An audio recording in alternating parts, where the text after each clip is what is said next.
Hello, welcome to Goodnight Flagstaff. I'm Jen Geyer.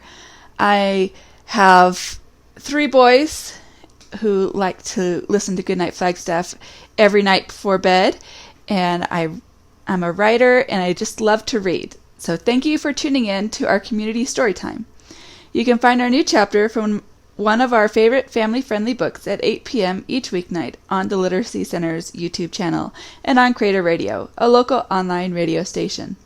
The previous chapter is replayed on Creator Radio each weeknight at about 7:45, just before the new chapter airs. You can also listen to all previous Goodnight Flagstaff recordings on YouTube. We are currently reading Race to the Sun by Rebecca Roanhorse. If you'd like to check it out to read along with us at home, it is available in the Hoopla app with your Coconino County Library card. Check one out today. Please email us if you'd like to join our team of readers and connect with your community through stories. All ages welcome. Our email is goodnightflagstaff@gmail.com. Last time we read together, Nizhoni runs home from lunch.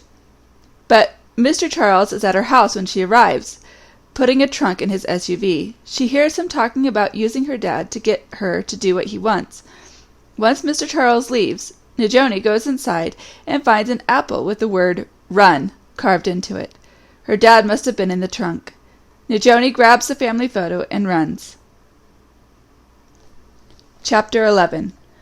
The Ancestor Club meeting is indefinitely postponed due to reasons.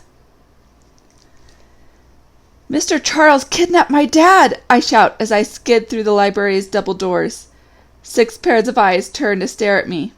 Maya drops her corn necklace. A single kernel goes clacking across the floor, the only sound in the entire room. Well, besides me. I'm panting and sweaty, I'm screaming about somebody kidnapping my dad, and I'm clutching a macaroni noodle picture frame in one hand. And I can see how this might make me look weird. I clear my throat. "Davery, can I speak to you for a minute? Alone?" He pushes back his chair and gets to his feet. I rush over, grab him by the arm, and pull him away from the other Ancestor Club kids. Their eyes all watch me, astonished. "Just kidding about the kidnapping thing. Keep going with your presentations." I flash them a winning smile. "What's happening?" Davery hisses, once we're out of earshot. "And why are you tardy?" "Oh my God, with the tardiness! That is not important." "Punctuality is always important." I groan. "Focus. I saw Mr. Charles again. He was at my house." "When? Wait, you left school grounds. That is strictly prohibited." "Never mind that. Listen to this." I tell him what I saw, what I heard, everything, including the message carved into the apple. Little lines form on his forehead. "That is pretty disturbing." "Duh. Do you have the apple?" "No, I dropped it, but I have the picture." Davery frowns. "Well, now he knows you were there." "It's better than letting the photo fall into his hands, right?" "Probably," he agrees. "But now that he knows you saw him at your house, he may not wait until after school to get you. He may come here."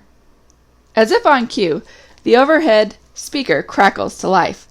We pause, listening as our principal, Mrs. Peterson, comes on. "Would Nizhoni and Marcus Begay please report to the office?" she asks in her feathery voice. "Nizhoni and Marcus Begay. It's a family emergency." "Oh no," I whisper. "Mr. Charles." Davery blinks. "What are you going to do?" "My dad said to run, so I'm going to get Mac and run." "I don't know, Nizhoni. Maybe you should go to the police or tell Principal Peterson." "You know the police won't take my side. Not in this town. And Principal Peterson's already compromised. Nobody's going to believe me when someone like Mr. Charles tells them I'm lying." Davery doesn't argue. He knows I'm right. "I better go," I say. "I've got to stop Mac from going to the office." "Do you have a plan? What are you going to do after that?" "Do you remember how I had you Google Ene Ashje Azja?" I ask, an idea forming in my mind. "Well, it's sort of a long story, but I need to find her. I had this dream. Someone told me she could help me get weapons to fight monsters. Now that Mr. Charles has my dad, I think that's what I have to do." Davery doesn't even look at me funny. He just marches us back to the computer, types in a secret password, and searches for Ene ashje azja, again. It says here that not only did she bring weaving to the Navajo people, but she is a helper and protector too. He scrolls some more.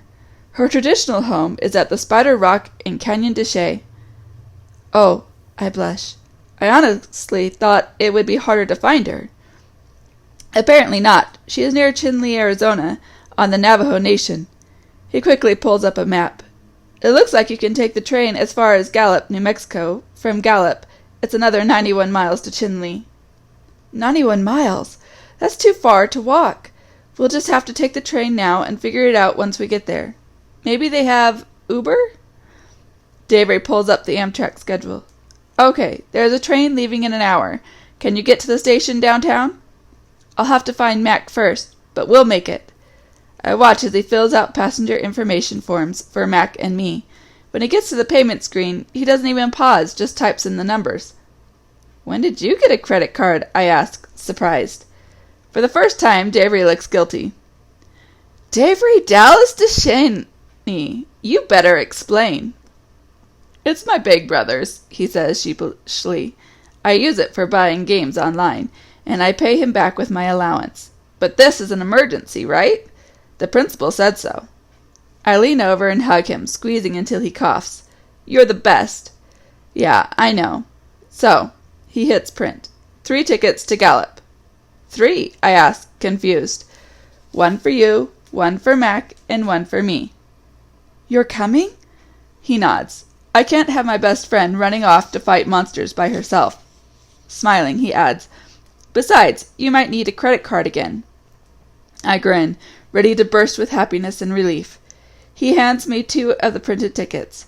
The loudspeaker crackles on, and Mrs. Peterson comes on again, repeating her request for Mac and me to come to the office. Davery's got his thinking face on. I'll stay behind, try to hold them off for a while. How are you going to do that? I'll think of something. You get Mac and head for the station. I'll meet you there. You've got your phone? Davery asks. Yes. I pat my pocket. Text me if there is a problem. I'll get there as soon as I can.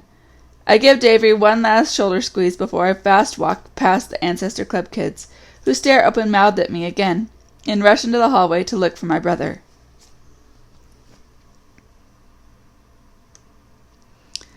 Thank you for tuning in.